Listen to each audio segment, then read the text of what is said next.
Watery grilled vegetables? You're probably steaming them before they get a chance to char. Here's how to fix it.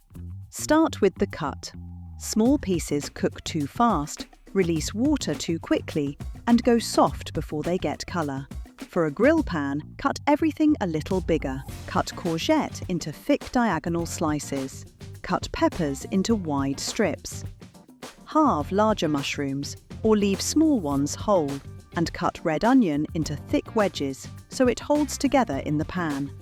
You want contact with the pan, but enough thickness to stay juicy. Dry the vegetables well.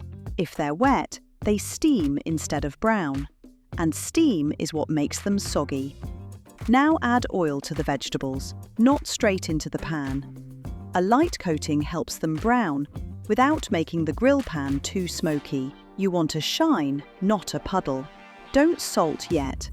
Now get the grill pan properly hot. If the pan is only warm, the vegetables slowly release water and steam in their own moisture. Add the vegetables in one single layer, not piled up, not squeezed in. If the pan is crowded, moisture gets trapped. Once they're in the pan, leave them alone.